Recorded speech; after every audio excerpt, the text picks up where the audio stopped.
ناظرین اب چلتے ہیں سابق کرکٹر مشتاق احمد صاحب کی گفتگو سنتے ہیں اور دیکھتے ہیں کہ آج سکون قلب سے متعلق وہ کیا بیان فرماتے ہیں. دیکھتے ہیں سکون قلب کا اگلا سیگمنٹ.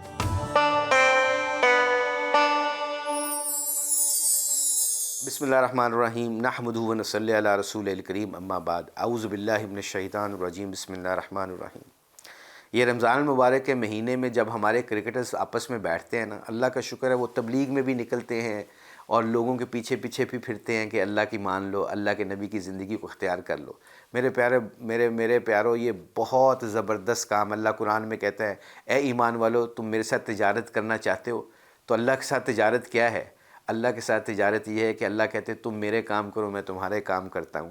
اور اللہ سے بہترین کام کرنے والا کون ہے؟ اللہ کا کام کیا ہے؟ جیسے داؤد علیہ السلام نے کہا اے اللہ تو مجھے اپنا محبوب ترین بندہ بنا لے، تو اللہ نے فرمایا داؤد اگر تو میرا محبوب ترین بندہ بننا چاہتا ہے جا لوگوں میں جا کے میرے تذکرے کیا کر، جا لوگوں کو بتا تیرا رب کیسا ہے، کیسا رحمان اور رحیم ہے، کیسا کریم ہے، کیسا معاف کرنے والا ہے. اسی موقع کے اوپر ہمارے ایک کھلاڑی ہے، اس نے اپنی بیوی کا قصہ سنایا. اس نے کہا کہ میری بیوی اللہ کا شکر ہے رمضان المبارک کے مہینے میں پتہ کیا کرتی ہے؟ جو اپنے بچوں کے لیے پھل لے کے آتی ہے گھر میں فروٹ سیلڈ بنانے کے لیے، وہ پھل 70-80 بندوں کا خریدتی ہے پورے رمضان میں، اور کھانا پورا بناتی ہے. کھانا باہر سے منگواتی ہے اور کھانا منگوا کے کچھ 70-80 بندوں کو مسجد میں کھانا بھجواتی ہے. پوری مسجد کا خیال پورے رمضان مبارک نہیں پورا سال رکھتی ہے. اور پورا سال کس طرح رکھتی ہے کہ قاری صاحب ہو گئے، مسجد کا کام ہو گیا، اس کا لک آفٹر کرتی ہے. تو وہ کھلاڑی ہمیں بتا رہا تھا کہ وہ کرتی کیا ہے کہ ظہر کے بعد جاتی ہے نماز پڑھ کے، قرآن پڑھ کے، تو میری وائف کو کہتا ہے مجھے اللہ نے اتنی، میں خوش ہوتا ہوں اپنی وائف کے اوپر، دعائیں نکلتی ہیں میرے لیے کہ جو اللہ نے مجھے توفیق دی ہے مال کمانے کی، اور میری وائف مال کو اللہ کے راستے میں کیسے خرچ کرتی ہے. پورا رمضان المبارک کا مہینہ خود پھل کاٹتی ہے، خود ان کو بناتی ہے، اور بنا کے شربت وغیرہ سارا کچھ رکھ کے 70-80 بندوں کی خدمت کرتی ہے. کہ کیوں؟ کہ اللہ راضی ہو جائے.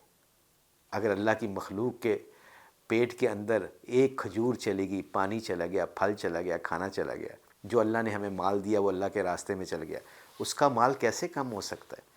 یہ ہمارے کھلاڑی جب آپس میں بیٹھتے تو ہم ایسے موٹیویشن باتیں کرتے ہیں، ایک دوسرے کو سکھاتے ہیں تاکہ ہمیں وہ تقویت ملے، اللہ کی خدمت اللہ کی مخلوق کی خدمت کرنے کا موقع ملے.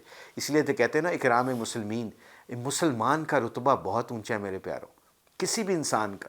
آپ یقین مانیں کہ ہمارے ایک کھلاڑی نے ایک انگریز کے، وہ کاؤنٹی کھیلنے گیا تو وہ ایک انگریز اس کا نیبر تھا، تو اس نے، اس کی وائف نے وہ جو بناتی تھی کھانا، وہ کہتا ہے کہ وہ اس نے ایک دفعہ ایسا کیا کہ جب میرے ساتھ کھیلنے گئی، ادھر گئی میرے ساتھ، میں کاؤنٹی کھیلنے گیا تو گھر میں تھی، تو اس نے کھانا بنایا، چاول شاول بنائے، ساتھ سالن بنایا، اور وہ کھانا نا انگریز کے گھر بھجوا دیا. تو انگریز نے کہا کہ واٹ از دس؟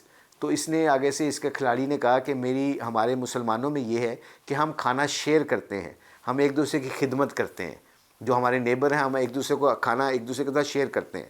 تو کچھ 4-5-6 دن کے بعد نا وہ لزانیہ لے آیا، جس میں وہ میٹ کا لزانیہ ہوتا ہے چیز وغیرہ کے ساتھ. تو وہ لزانیہ لے کے آیا، تو لزانیہ لے کے نا اس نے گھر کو ان کے گھر میں دیا. جو کرکٹر کہتا ہے ہمارے گھر میں لے کے آ گیا. تو میری وائف اور ہم دیکھنے لگ گئے. تو کہتا ہے no no no no I know what you looking at. تم کیا دیکھ رہے ہو؟ تم یہ سمجھو کہ یہ گوشت حلال نہیں ہے، پر جب سے مجھے پتہ چلا کہ تم مسلمان ایک دوسرے کا خیال رکھتے ہو، ایک دوسرے کو کھانا کھلاتے ہو، تو میں اپنی وائف کو کہا کیوں نہ ہم ان کے لیے لزانیہ بناتے ہیں. لزانیہ کے لیے گوشت چاہیے ہوتا ہے، تو میں مسلمانوں کی شاپ سے جا کے گوشت لے کے لزانیہ تمہارے لے کے لیے آیا ہوں. اور اے کاش ہماری سوسائٹی میں یہ عام ہو جائے ایک دوسرے کو کھانا کھلانے، جبکہ میرے نبی نے فرمایا سلام میں پہل کرو اور کھانے کھلاؤ اور خوشی خوشی جنت میں داخل ہو جاؤ. کتنے چھوٹے سے عمل ہیں، کب کریں گے؟